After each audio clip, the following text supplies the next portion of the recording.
Okey, boleh mula. Bismillahirrahmanirrahim. Assalamualaikum dan salam sejahtera semua. Hai, apa khabar? Okey, baik. Nama Cikgu Nadia. Nama penuh Cikgu Nadiatul Farhana binti Mat Sihab. Dan Cikgu merupakan Guru Bimbingan dan Kaunseling di SMK Petaling.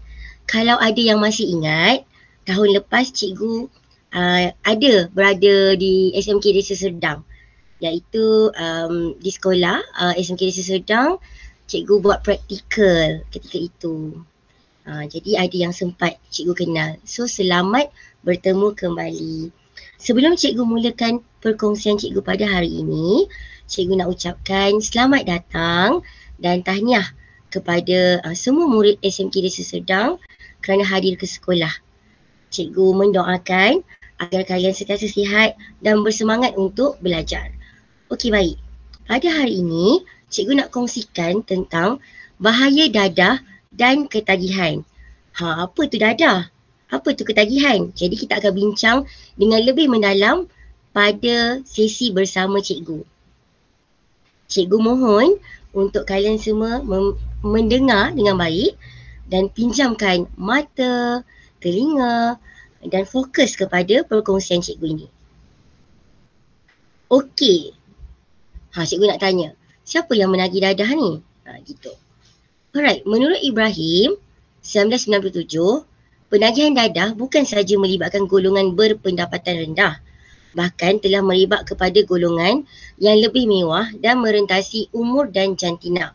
Artinya, dadah ni bukan untuk orang yang kaya je, tapi untuk orang yang berpendapatan rendah, yang berumur, yang muda, yang remaja, semua mengambil dadah. Kalau tengok kepada petikan surat khabar itu, seramai 392 orang pelajar ditahan kes dadah. Kemudian ada juga tu pelajar IPT salah guna dadah meningkat. Okey, kebanyakan penagih dia bermula daripada rokok. Rokok ni kiranya macam punca ataupun sebab awal kenapa dia cuba dadah. Kalau tengok pada keratan ini, ada yang merokok seawal tahun 1. Hampir 1,300 pelajar di Terengganu terlibat dengan gejala tak sihat. Ini satu perkara yang sangat-sangat membimbangkan. Jarang cikgu tanya klien cikgu yang penagih, awak merokok tak? Tak merokok. Jarang Selalunya memang dia mula dengan rokok. Okey, then dekat sebelah tu, 300,000 pelajar sekolah di Malaysia pengguna vape. Vape, rokok elektronik. Kadang-kadang orang rasa yang vape ni tidak bahaya, tapi sebenarnya sama je bahaya dengan rokok. Pelajar lelaki yang terlibat 250,000 dan pelajar perempuan yang terlibat 50,000. 40.9% menggunakan satu kali sehari, manakala 33.9% menggunakan 2 hingga 5 kali sehari. Ni lagi banyak lah kan?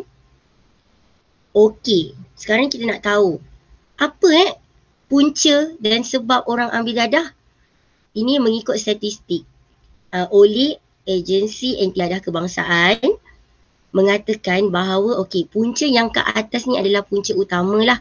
Kalau awak tengok yang paling banyak pada setiap tahun memang ini yang paling banyak, iaitu sebab ambil dadah adalah pengaruh kawan, perasaan ingin tahu, keseronokan, tekanan jiwa dan lain-lain. Tekanan jiwa ni stres semua tu lah. Ini adalah punca utama kenapa orang ambil dadah. Okey, baik. Sebelum kita bincang jauh kan hari ni, ini adalah 5 perkara yang cikgu nak tekankan sepanjang perjalanan awak bersama cikgu untuk memahami lagi ataupun mengenali lagi tentang bahayanya dadah. Yang pertama, apa itu dadah? Kemudian yang kedua, apa itu ketagihan ataupun kebergantungan? Kemudian jenis-jenis dadah, lepas tu kesan ambil dadah dan kemudian cara mengelak ambil dadah. Okey. Cikgu nak tanya awak fikir dalam 30 saat, apa tu dadah? Dadah tu apa sebenarnya? Cuba bayangkan. Okey. Dadah tu apa? Okey, ini makna dadah. Dadah atau drugs iaitu sejenis bahan kimia sama ada semula jadi atau buatan. Apabila dimasukkan ke dalam tubuh badan, boleh mengubah fungsi tubuh badan seseorang atau organisma dari segi fizikal atau mental.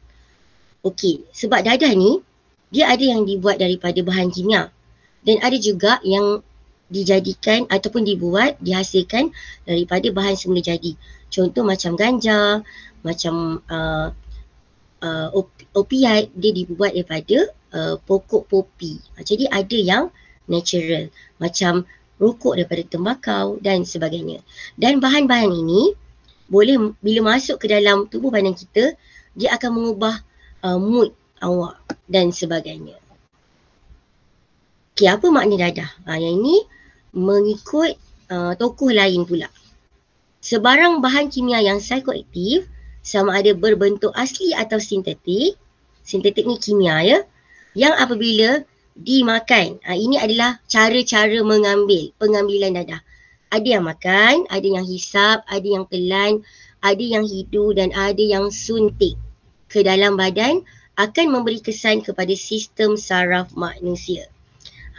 Kadang-kadang orang ambil dadah ni dia menyebabkan dia cergas, ada yang menyebabkan dia tenang. Itu maksud memberi kesan kepada sistem saraf.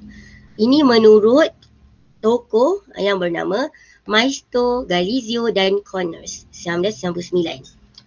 Okey, menurut Mahmud Nazar Muhammad 2009 menyatakan dalam kitab Al-Quran penggunaan istilah khamar digunakan bagi semua bahan yang boleh memabukkan atau menghilangkan akal fikiran. Dadah ni boleh dikategorikan sebagai salah satu jenis khamar kerana ia boleh memabukkan, menghayalkan, menyebabkan penagihan serta pergantungan yang serius, perubahan tingkah laku, emosi, ragam dan juga pemikiran. Ini menurut kitab Al-Quran ya. Baik, seterusnya kita pergi kepada next yang cikgu nak terangkan. Yang ni cikgu harap anak-anak semua memberi fokus yang lebih kerana cikgu nak menerangkan macam mana ketagihan ini berlaku. Ketagihan ini bukan sahaja dengan mengambil dadah ataupun bahan-bahan lain kan, tapi juga boleh berlaku kalau kita tak ambil dadah atau bahan. Contoh ketagihan online, ketagihan main games dan sebagainya. Jadi ia ada kaitan juga. Jadi kamu boleh memahami kenapa kamu, contoh ya, kamu ni main game susah betul nak berhenti kan, sanggup tak makan tak tidur contohnya. Jadi boleh faham melalui penerangan ini. Baik, ketagihan. Apa itu ketagihan? Ketagihan berlaku kerana kesan pleasure, iaitu keseronokan dan menyebabkan berlakunya tingkah laku yang berulang. Contoh kan, awak main games. Main games, bila dah menang level 1, main level 2. Seronok ni. Lepas tu main level 3. Lepas tu main level 4. Level 4 pula tiba-tiba asyik kalah je, tak dapat nak ke level 5. Jadi, awak geram tapi dalam masa yang sama awak seronok nak mencuba. Itu yang menyebabkan tingkah laku yang berulang. Ya? Itu ketagihan.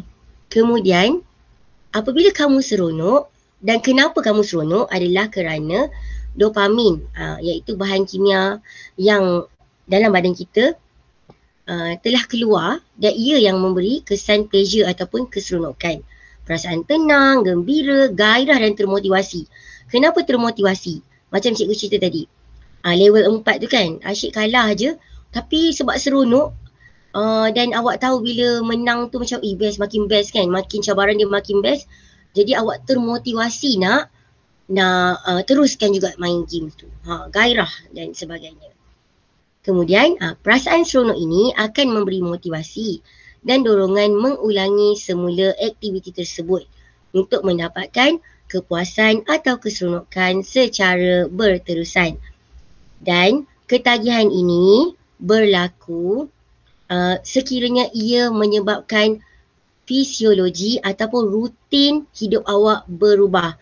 Contoh, Awak main game tu sampai tak tidur, sampai tak makan, mandi tak basah, tidur tak lena, makan tak kenyang gitu kan. Jadi itu dah sampai tahap yang melampau, menyebabkan kefungsian hidup awak jadi berubah. Itu adalah ketagihan dan awak tak dapat nak kawal macam tu. Jadi ketagihan ini bukan saja boleh berlaku dengan ambil dadah, dengan ambil nikotin ataupun dengan ambil alkohol, tapi dengan secara semula jadinya pun boleh. Dan cikgu akan terangkan yang seterusnya di sini. Okey, tadi itu adalah ketagihan secara umum. Sekarang ni cikgu nak cerita tentang laluan ganjaran yang ada pada otak kita dalam sistem limbik. Betapa hebatnya ciptaan Tuhan, ya. Okey, mekanisme ganjaran dan pengukuhan dihasilkan oleh jaringan neuron yang berada di otak, dipanggil laluan ganjaran, yang melibatkan komunikasi antara neuron melalui neurotransmitter dopamin yang memberi kesan tertentu euforia melalui proses kompleks di sinaps neuron. Okey, euforia itulah yang seronok. Kan, yang menyebabkan awak rasa nak main lagi. Kalau dalam kes main game lah, itu euforia. Dopamin, bahan kimia itu yang menyebabkan euforia, awak seronok. Okey, melalui lima deria dan secara perlahan-lahan meningkatkan dopamin dan keseronokan. Baik, laluan ganjaran ini berlaku apabila dopamin meningkat dan kemudian awak seronok kan.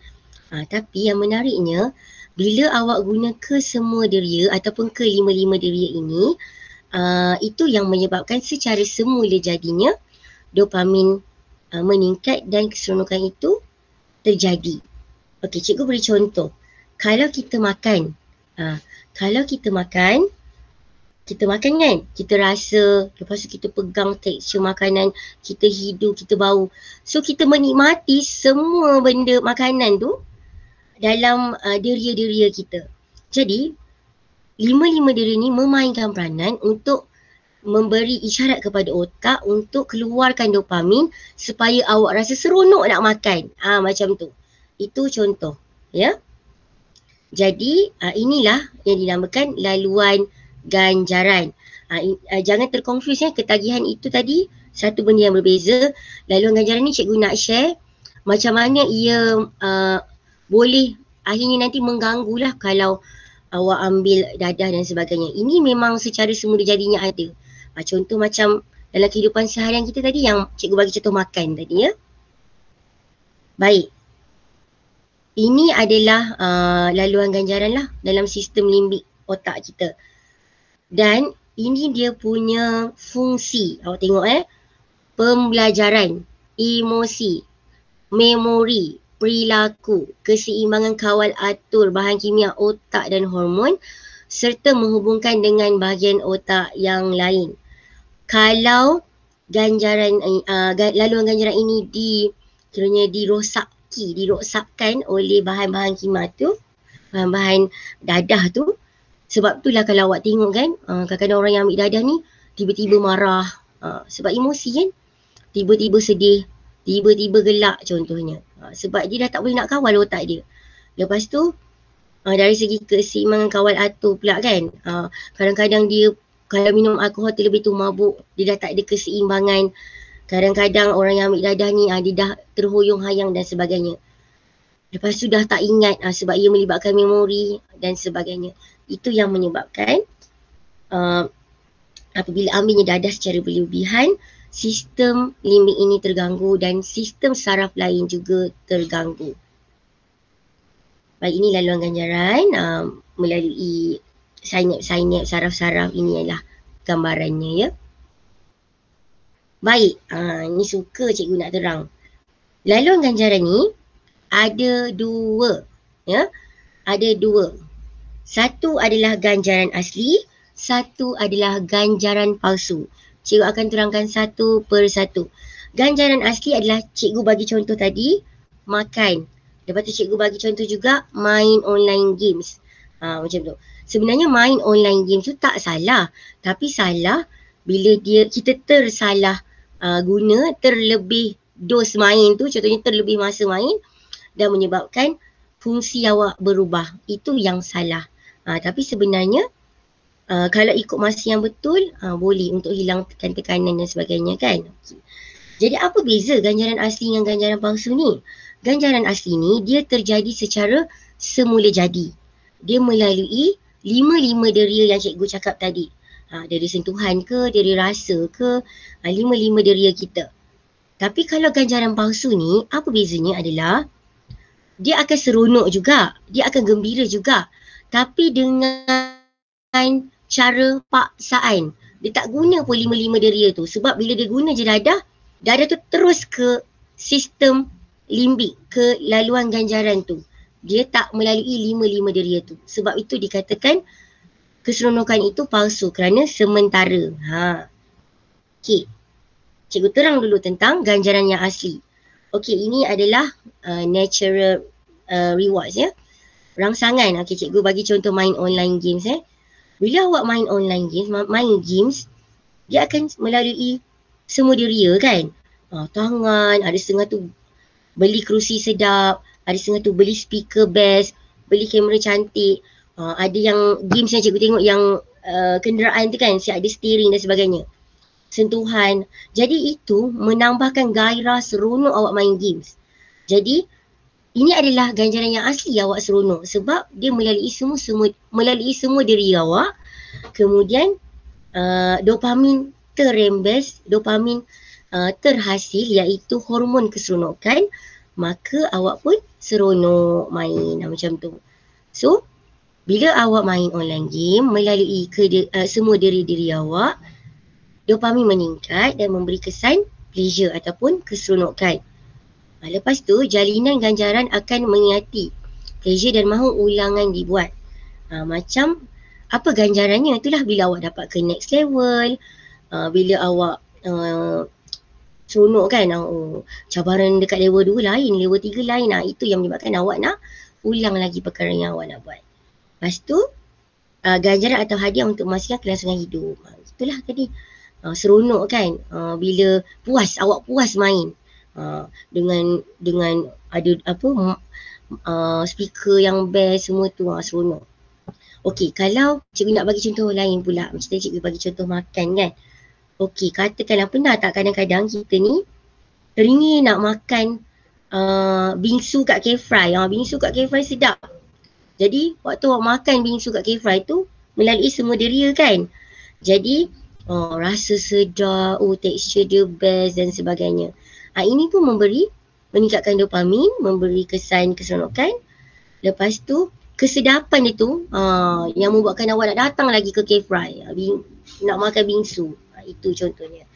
Dan ganjaran dia itulah sedap. Kesedapan itu tak jumpa dekat kedai bingsu lain. Itu pun menyebabkan kita teringat-ingat gitu. Itu contohlah. Kalau kita nak katakan ketagihan tu bila awak asyik nak teringin nak makan, bukan teringin dah tu kan, asyik nak makan tu je kan. Right? Tapi kalau yang normal-normal macam kehidupan kita yang biasa macam tu lah, kalau awak rasa seronok tengok drama Korea, tengok filem, itu adalah ganjaran yang ni yang terlibat, ganjaran yang asli. Okey, bagaimana pula dengan laluan ganjaran akibat dadah, iaitu laluan palsu tadi? Dia bertindak terus ke laluan ganjaran, menyebabkan pengeluaran dopamin secara tiba-tiba dan melampau. Macam tu. Okey, cikgu bagi contoh lah kan. Cikgu bagi contoh, analoginya, kalau macam laluan asli tadi, kalau kita nak masuk rumah orang, kita ketuk dulu. Kan? Kita ketuk bagi salam, Assalamualaikum, Assalamualaikum. Lepas tu, tuan rumah jawab, aku salam. Dia pun bukakan pintu, awak pun masuk. Itu cara yang tak mengejut lah. Tapi kalau yang palsu ni, dia tak adanya ketuk, dia main masuk je, tergejah je. Tergejah pula bukan sikit-sikit, banyak-banyak masuk kan. Macam contohnya perompak ke, contoh je, macam tu, main masuk je, redah. Jadi terkejut lah tuan rumah tu, contohnya. Jadi pengeluaran dopamin ini secara melampau. Then hasilnya perasaan gembira, keseronokan, ketenangan yang berlaku secara tak asli. Dia seronok juga, dia euforia juga, tapi tak asli, tak, sebab tak melalui deria, tak puas gitu. Lepas tu otak pun membuat pengubahsuaian terhadap peningkatan dopamin dengan cara mengurangkan penerima reseptor di otak. Macam reseptor ni kita boleh katakan yang contoh analogi pintu tu kan. Sebelum, kalau yang natural, ketuk, bagi salam, jawab salam baru buka, baru masuk. Ni jadi bila yang dah ambil dadah ni macam dah rosak dah. Macam tombol tu pun dah rosak, macam dah boleh main masuk je. Itulah dia punya analoginya. Dan bagaimana dadah ni disalahguna dan memberi kesan kepada pengeluaran dopamin. Jadi kalau awak tengok kat sini, macam-macam jenis dadah ni dia memberi kesan yang berbeza. Ada yang dia menyebabkan dopamin ini keluar secara berlebihan, ada yang menyebabkan blok dan sebagainya, macam tu. Jadi dia dah mengganggu saraf, dia dah mengganggu pengeluaran dopamin. Patutnya keluar sikit-sikit, ni dia keluar banyak-banyak macam tu. Jadi itu yang menyebabkan kita punya saraf kita rosak ya. Ganjaran palsu dadah. Ini bila guna dadah, dia meningkatkan dopamin tapi secara ekstrim dan memberi kesan keseronokan yang palsu. Kemudian laluan ganjaran akan mengingati kesan ini dan ulangan dilakukan. Lepas tu otak awak dah mengiktiraf dadah tu adalah kelangsungan hidup dan survival. Kenapa? Sebab orang yang ambil dadah ni, ada sesetengah tu, kalau dia tak ambil, dia jadi sakit. Kalau dia tak ambil, dia jadi tak boleh nak buat kerja. Jadi badan tu dah macam memerlukan satu keperluan pula dadah tu untuk hidup. Kalau tak, dia tak boleh berfungsi dengan baik. Macam tu. Betapa dahsyatnya dadah ni. Sedangkan sebenarnya kita boleh berfungsi dengan baik pun tanpa dadah. Tapi bila dah tersalah guna dadah, terguna banyak sangat dadah, maka akhirnya otak kita dah buat pengubahsuaian, tak ada dadah, tak boleh berfungsi dengan baik. Macam tu. Baik, ini cikgu nak cerita pula. Bila awak dah ambil dadah, lepas tu ketagih dadah, dan awak akan kebergantungan pada dadah. Kebergantungan ini apa? Okey, kita bahagi kepada dua. Ya, kebergantungan fizikal dan kebergantungan psikologi. Kebergantungan fizikal, tanda-tanda yang ditunjukkan oleh badan seseorang apabila kandungan substan, bahan atau dadah dalam darah menurun. Contoh, sakit, bisa, cirit-birit, rasa seram, sejuk, bulu roma meremang, getar, berpeluh, resah, muntah. Okey, orang yang ambil dadah ni, bila dia tak ambil dadah, dia akan rasa sakit. Dia bisa dia tu tak boleh tahan. Jadi bila ambil dadah je, dia okey. Macam orang ambil ubat, macam orang demam, makan Panadol baru okey. Tapi dah terlalu bergantung. Sampai tak makan je, dia akan sakit. Dia akan cirit-birit dan sebagainya. Kalau menurut klien cikgu, rasa sakit ini sangat-sangat sakit. Macam tu. Dan next adalah kebergantungan psikologi. Tanda-tanda perubahan emosi yang ditunjukkan apabila kandungan substan atau dadah dalam darah menurun. Contoh, rasa kosong, rasa sunyi, teringat-ingat keseronokan pengambilan, mood, sedih, sensitif, mudah marah. Orang yang ambil dadah ni, dia juga ada kebergantungan pada psikologi, iaitu kalau dia tak ambil, dia rasa resah, gelisah, dia akan rasa sunyi, dia akan rasa marah, sensitif. Jadi untuk mengelak benda-benda tu, dia makan. Jadi itulah kebergantungan. Artinya mereka makan pada mulanya adalah untuk mencuba kan. Lepas tu mereka ketagih. Lepas tu mereka bergantung. Bergantung ni maksudnya tak ada dadah tak boleh hidup. Tak ada dadah dia sakit. Tak ada dadah dia sedih. Tak ada dadah dia tak tenang. Ambil dadah dia tak sakit. Ambil dadah dia tenang. Itu yang menyebabkan diorang bergantung. Mereka bergantung. Okey, corak penggunaan, dah salah guna ni cikgu nak terang sikit lah. Mula-mula memanglah nak cuba-cuba je kan. Terpengaruh ataupun kita guna use lah. Guna. Mula-mula guna je. First use. Nak eksperimen ke apa kan. Kemudian misuse. Salah guna. Salah guna tu maksudnya contohnya katakanlah patutnya ubat batuk kan. Makan ikut dos. Tapi bila dah terlebih makan, itu dah salah guna lah.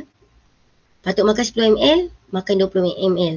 Patutnya ambil ubat batuk tu sekali, sehari 3 kali, ambil sehari sampai 10 kali. Itu adalah salah guna, misuse. Kemudian dia pun jadilah contohnya penagih kan. Lepas tu dia bergantung. Bergantung tu adalah macam cikgu cerita tadi lah. Kalau tak ambil sakit, kalau tak ambil rasa macam resah gelisah. Dan itu menyebabkan dia berterusan ambil. Okey. Yang ketagihan itu dia ketagihan kerana dia nak rasa keseronokan itu ya. Yang cikgu cerita pasal dopamin semua tu. Baik. Oleh kerana rokok tidak boleh dipisahkan lah gitu kan. Tak boleh dipisahkan dengan dadah ataupun ramai juga orang yang merokok. Dan mungkin anda pun ada yang di kalangan yang mencuba rokok ataupun ada yang baru nak cuba merokok ke apa. Ini cikgu nak cerita sikit putaran ketagihan nikotin akibat merokok. Jadi kepada yang nak cuba tu tak payah nak cuba ya. Tengok ni kesan dia. Okey, peringkat 1, merokok rasa seronok. Seronok lah sebab cikgu ceritakan tadi dopamin tu terembes kan. Kemudian dia tambah dos untuk kesan maksima. Peringkat 2, tolerance dan ketagihan. Okey, apa maksud tolerance? Tolerance ni adalah contohnya mula-mula sehari ambil sebatang okey dah, rasa okey dah, rasa high dah okey dah. Kan, rasa apa best itu dah okey. Tapi nanti bulan makin lama makin sehari ke 2 batang, ke 3 batang. Sebab dos yang asal tu dah tak high dah tak best dah. Dah tak kick dah untuk awak. Jadi sebab tu awak naikkan dos. Itu tolerance. Maksudnya badan awak dah biasa ataupun dah selesa, dah adaptasi dengan dos yang sebelum ini, dos yang sama. So bila naik nak dapat keseronokan yang sama kena tambah macam tu. Sebab kalau bilangan yang sama tak best macam tu gitu. Dan ketagihan. Ketagihan tu sebab keseronokan tu lah menyebabkan awak rasa nak ambil, rasa seronok dan sebagainya. Lepas tu peringkat 3 adalah gejala tarikan ataupun withdrawal. Ataupun kebergantungan yang cikgu cerita tadi. Gejala tarikan ni adalah macam ni. Murung, letih, lesu, gian, sukar tidur, resah, gelisah, kurang tumpuan, berubah selera makan. Dan gejala tarikan ni juga termasuklah sakit-sakit badan, sengal, bisa dan sebagainya. Jadi gejala tarikan ini adalah yang cikgu cerita tentang kebergantungan. Jadi awak pun nanti ke peringkat 4 pula ni, merokok untuk menghilangkan gejala tarikan. Jadi untuk hilangkan sakit, ambil rokok. Tapi dia akan berulang lah ni. Dia akan berulang. Peringkat 2, peringkat 3, peringkat 4. Sebab mula-mula satu rokok dah boleh dah hilangkan gejala ni. Tapi lama-lama kena 2, kena 3 batang, kena 4 batang baru boleh hilangkan gejala ni. Macam tu. Ini adalah putaran ketagihan nikotin akibat merokok. Okey, baik. Jadi kita, cikgu dah terangkan tadi, kita dah go through 2 topik. Satu, apakah dadah. Satu lagi adalah apa itu ketagihan ataupun kebergantungan. Ini adalah topik kita yang ketiga iaitu jenis dadah. Ini antara gambar-gambar dadah lah.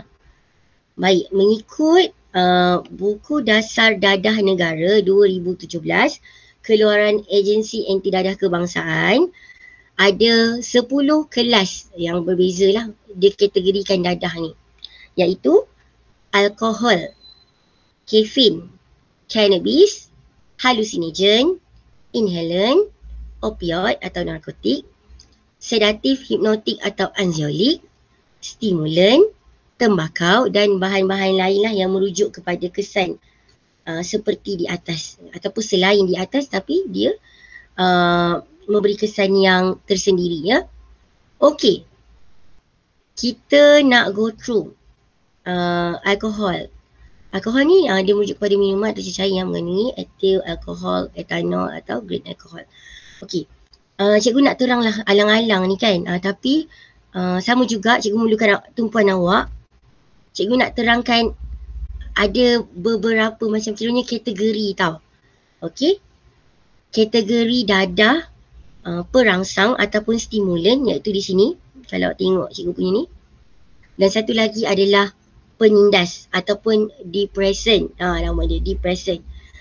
Kalau kat sini yang termasuk dalam depressant, nanti cikgu akan terang beza dia, iaitu alkohol, cannabis ataupun ganja ya ni. Lepas tu opiat dan juga tembakau. Tapi tembakau ni dia boleh dua-dua. Nanti cikgu cerita. Dan kategori ataupun kelas yang kedua adalah dadah jenis stimulan. Tembakau pun boleh termasuk dalam stimulan sebenarnya. Okey, apa beza dadah penindas atau dengan dadah stimulan ataupun kita panggil perangsang? Okey, beza dia macam ni. Kalau awak tengok kan orang tu ambil dadah, awak tak tahu pun dia ambil apa. Awak tengok dia macam tenang, cool je, relax je, enjoy je kan, cool je. Artinya dia ambil penindas. Penindas ni dia akan menyebabkan orang yang ambil tu jadi tenang, jadi relax. Iaitu alkohol, ganja, opiat dan juga tembakau tadi.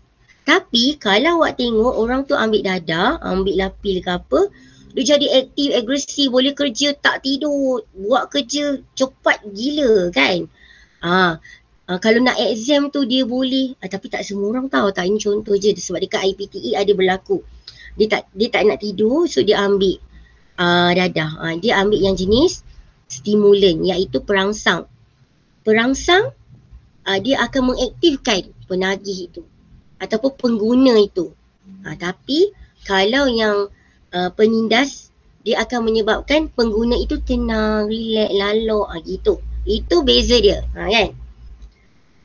Jadi, okey, so kita pergi satu-satu Alright, kafein merujuk kepada minuman atau cecair yang mengandungi bahan aktif. Kafein ni pun boleh jugalah nak dikatakan perangsang gitu. Tapi kalau orang yang macam mana tak selalu ambil kafein ni, dia memang akan merangsang. Tapi kalau orang yang selalu ambil kafein, dia dah tolerance dah terbiasa, tak memberi kesan pun gitu. Kemudian ganja macam cannabis merujuk kepada dadah yang dihasilkan daripada tanaman marijuana atau ganja yang mengandungi bahan kimia aktif. Okey. Kemudian halusinogen. Halusinogen ni jarang ada kat Malaysia sebenarnya. Tapi kalau cikgu baca dulu Dia merujuk kepada bahan yang boleh mengubah sistem audio dan visual pengguna seperti LSD, PCP, meselin, peyote, ecstasy, ketamin dan salvia. Okey. Ecstasy ini juga adalah dalam stimulan juga. Dia boleh terdapat dalam stimulan tapi jenis ecstasy je. Yang lain-lain tidak juga begitu merangsang sebenarnya. Okey. Halusinogen ni bila orang ambil dia akan berada di dunia dia sendiri tau. Dia akan berada di bayangan dia sendiri. Sebab itulah orang yang ambil ecstasy dekat kelab-kelab tu dia boleh joget-joget sebab dia dah tak segan, dia dah tak malu sebab dia berada dalam dunia dia. Mungkin dia rasa dia seorang je kat situ. Mungkin dia rasa dia dengan partner dia je. Macam tu. Sebab dia ada dalam dia punya dunia. Inhalant pun sebenarnya dia ada dalam dunia dia juga. Orang kata ambil gam tu boleh sampai ke bulan. Sedut je boleh sampai ke bulan. Sedut dalam plastik. Inhalant merujuk kepada bahan-bahan ataupun produk industri, pejabat, rumah atau komersial yang mudah diperoleh dan disalahguna. Meliputi volatile solvent, peluntur cat, cecair pencuci kuku, gasolin, gam, aerosol, bahan semburan dan peluntur, gas, petrol dan sebagainya, dan nitrit. Jadi macam contoh gam, marker kan, kat marker tu pun ada bau-bau dia. Kalau orang sedut semacam tu, itu mungkin dia nak high lah juga, macam tu.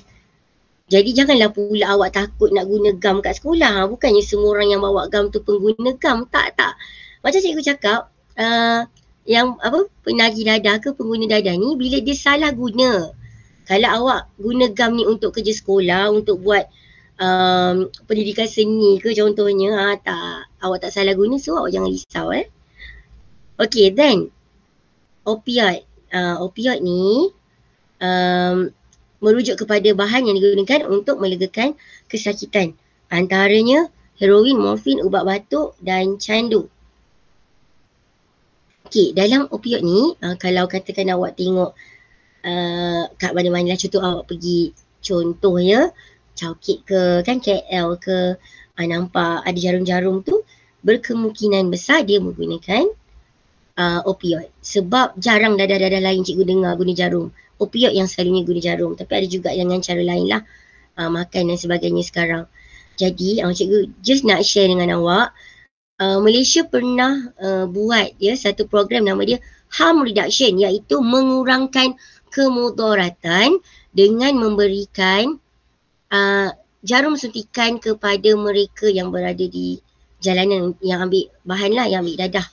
Sebab bukan untuk menggalakkan, tapi sebenarnya untuk mencegah kemudaratan, iaitu mengelak HIV dengan AIDS. Sebab bila cucuk-cucuk ni, diorang kongsi-kongsi jarum, berkemungkinan besar untuk jangkitan AIDS adalah tinggi. Okay? AIDS ni adalah sejenis penyakit yang boleh berjangkit melalui itulah laluan darah dan juga hubungan seks secara rambang. Baik, seterusnya adalah sedatif, hipnotik atau anxiolytic. Ini adalah ubat-ubat penenang Kemudian stimulan, merujuk kepada bahan yang merangsang sistem saraf pusat. Antaranya kokain, amfetamin, perangsang jenis amfetamin, ATS dan methamphetamine. Sebab tu dah cikgu cakap tadi, bila ambil je stimulan, dia akan merangsang. Dia adalah menjadikan awak aktif. Sebab itulah awak aktif sebab dia merangsang saraf pusat. Okey, jadi macam syabu, ecstasy, pil kuda, Etamin 5, macam tu, 5 dan sebagainya adalah termasuk dalam stimulan. Okey. Alright, stimulan ni kebanyakannya ataupun inilah macam syabu dan sebagainya dibuat daripada bahan sintetik ataupun bahan kimia. Jadi kesan dia kepada otak lebih berat sebenarnya. Dan sekiranya awak ambil dadah secara berlebihan, awak berkemungkinan besar boleh mengalami psikotik. Psikotik tu adalah depresi, halusinasi, delusi, skizofrenia ataupun orang panggil gila, bipolar dan sebagainya. Sebab ia merosakkan awak punya saraf dan juga otak. Okay, next, tembakau merujuk pada bahan yang berasal daripada tumbuhan yang mengandungi bahan aktif nikotin. Tembakau ni boleh jadikan awak relax dan boleh jadikan awak segar. Gitu. Jadi dia dua-dua. Dan kemudian ni bahan-bahan lain ni macam ada juga dadah jenis baru dan sebagainya. Okey, ini adalah jenis-jenis dadah yang ataupun kategori dadah mengikut buku Dasar Dadah Negara oleh AADK Diharapkan penerangan tadi dapat memberi macam awak nampak lah, patutlah dia contoh kan, patutlah dia ni macam kan ambil barang apa yang nampak macam tenang. Mungkin awak boleh nampak lah, dia ambil jenis yang penindas. Kalau dia aktif, dia ambil jenis yang perangsang macam tu. Okay, next. Kesan ambil dadah. Yang kat sini, cikgu terangkan ada kepada 3 lah. Individu, keluarga dan masyarakat. Kita pergi dulu kepada individu. Apa kesan dia? Kan, apa kesan dia? Adalah tidak dapat tidur lena. Rutin hidup berubah. Rutin hidup berubah ni kan menarik untuk cikgu kongsikan sebab kebanyakan klien dadah cikgu adalah rutin hidup dia berubah. Tidur, orang tidur orang tidur malam, dia tidur siang. Kan?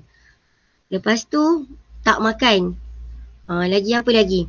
Tak kerja contohnya. Kefungsian hidup dia tak berfungsi dengan baik.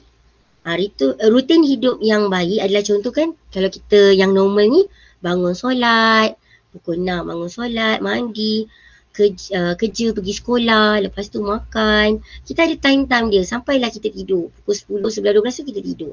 Tapi mereka berkucar kacir. Jadi rutin hidup berubah dan itu menyebabkan hormon awak dalam badan berubah. Bukan sahaja ambil dadah tu dah merosakkan awak punya sistem saraf dan juga hormon, tapi bila awak tak makan pada waktu yang tertentu, tak tidur pada waktu yang tertentu, itu pun merosakkan hormon-hormon awak untuk berlalu pada waktunya, berlalu pada masanya. Sebab sebagai contoh waktu tidur kita pukul 12 sampai 6 pagi tu perlu, sebab pada waktu tu je ada certain hormon yang akan berfungsi. Jadi kalau awak tak tidur, awak tak dapatlah hormon tu, maka awak pun gangguan fisiologi kehidupan awak akan terganggu. Itu menyebabkan awak marah-marah, awak rasa resah gelisah sebab hormon dalam badan tidak betul lah dia punya aturan. Okey, apa lagi kesan dia? Panik, kehilangan rakan, menjadi semakin agresif, ganas, lepas tu semakin kurus, lemah tenaga dan berada dalam khayalan ataupun dunia sendiri. Tak nak bercampur dengan orang, tak nak pergi kenduri, tak nak dengan keluarga. Okey, klien cikgu cerita ya, ini perkongsian. Dia kata waktu dia ambil dadah tu, dia tak selesa untuk pergi family day bercuti. Kita kan suka gila bercuti kan. Dia tak nak bercuti sebab kalau dia bercuti, macam mana dia nak ambil dadah? Macam mana dia nak dapat yelah dekat tempat tu mana nak dapat barang, nak hisap kat mana macam tu. Jadi penyudahnya dia pun mengasingkan diri daripada keluarga. Lepas tu tak dapat membuat keputusan dengan tepat sebab dah otak awak dah terganggu, jadi awak tak dapat membezakan mana yang betul, mana yang baik. Baik, next adalah kesan kepada keluarga. Menjejaskan imej dan maruah keluarga, membebankan anggota keluarga awak risau awak ambil dadah, awak ni okey ke tak, kerja tak kerja, sekolah tak sekolah, belajar tak belajar, risau. Kan? Lepas tu rumah tangga menjadi porak-peranda, menghancurkan harapan ibu bapa, penceraian dan perpisahan antara keluarga.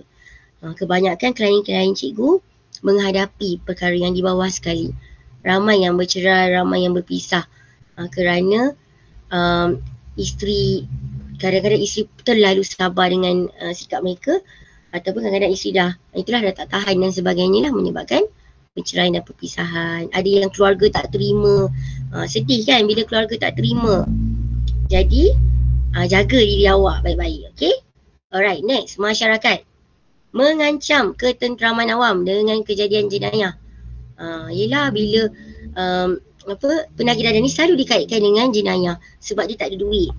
Dia nak duit untuk beli dadah, maka dia akan mencuri dan sebagainya. Jadi mungkin mengancam ketenteraman awam.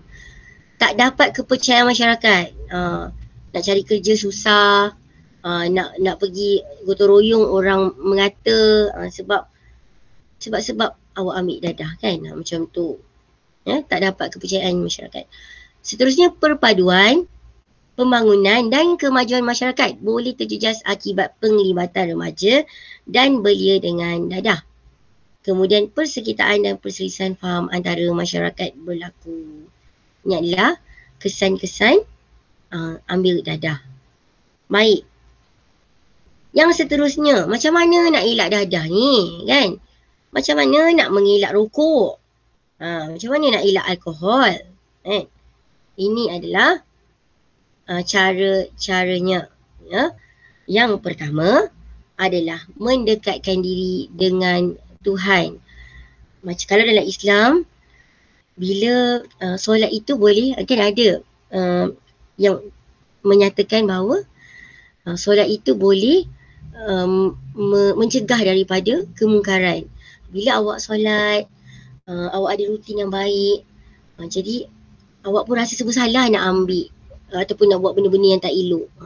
Sebab dah dekat dengan Tuhan. Lepas tu bila awak dah buat benda-benda baik, mengaji dan sebagainya, itu akan menyebabkan awak rasa itulah macam cikgu cakap tadi, serba salah nak buat benda yang tak elok dan sebagainya.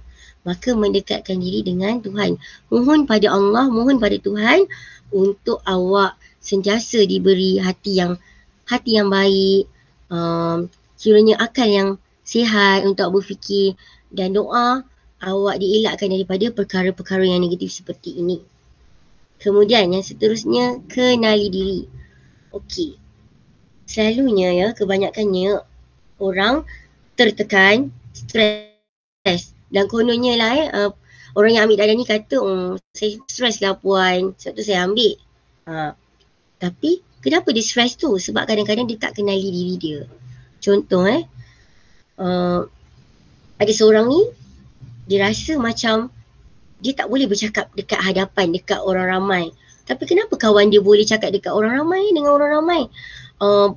Public speaking, berucap depan orang, berpidato, dia boleh. Kenapa aku tak boleh? Dia compare kat situ. Bila dia compare, dia membezakan diri dia, dah dia tertekan. Bila dia tertekan, dia terlalu fikir sangat.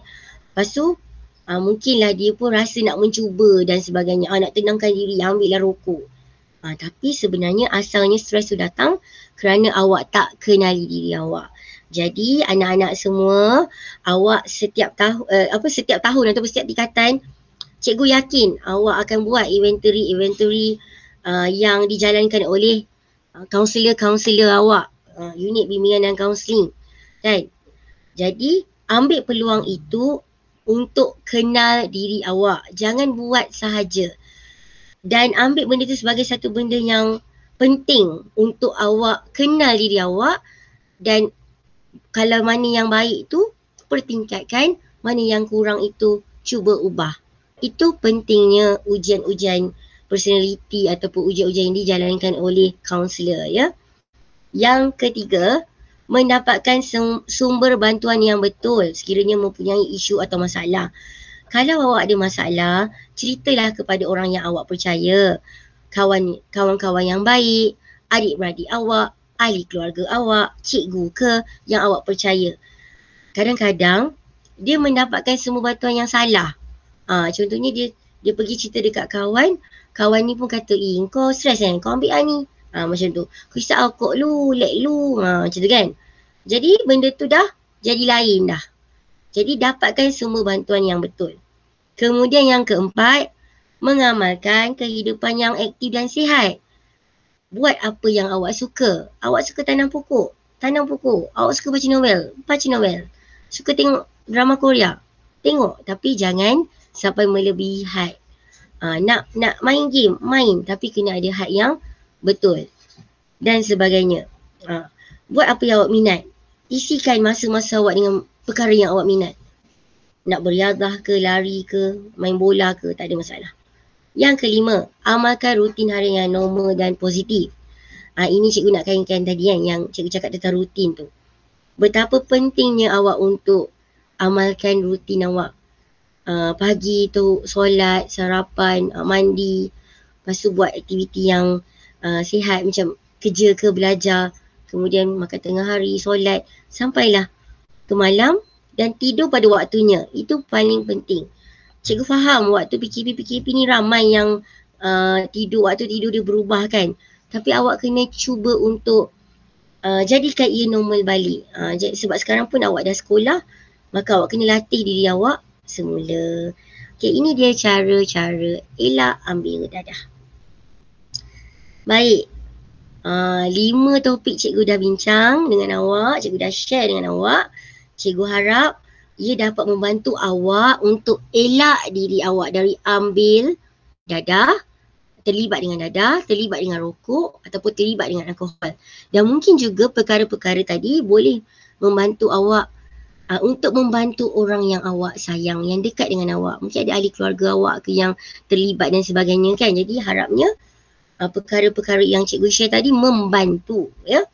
Baik, fakta faktor utama untuk pulih dari sesuatu ketagihan. Ada 3 perkara penting. Ketagihan ni tak kisahlah dadah ke, rokok ke, alkohol ke, ataupun macam tadi cikgu share contohnya online games ke, ataupun benda-benda yang awak rasa benda tu dah mengubah kehidupan awak. Tengok drama Korea sampai tak tidur ke, itu pun mungkin ketagihan drama Korea kan. Jadi ini 3 perkara yang boleh awak tengok. Pertama, keinginan atau kehendak atau keazaman diri itu sangat penting.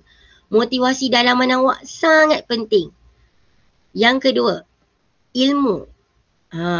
Kalau awak tak ada ilmu pun susah untuk berubah ya. Yang ketiga, sokongan keluarga dan masyarakat. Kenapa cikgu letak nombor 1 keinginan atau kehendak atau keazaman diri? Sebab itu yang paling penting. Kadang-kadang keluarga ni dah sokong bagus dah. Ilmu pun dah bagi dah. Kan?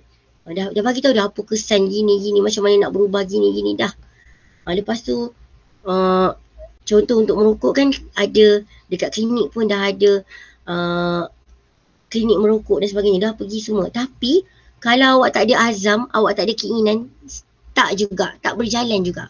Sebab itu cikgu letakkan nombor 1 adalah keinginan awak. Itu yang penting.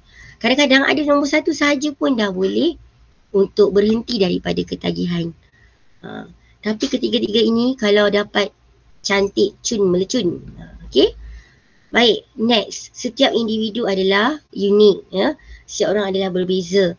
Setiap orang cara untuk dia berhadapan dengan sesuatu isu tu berbeza dan sebagainya.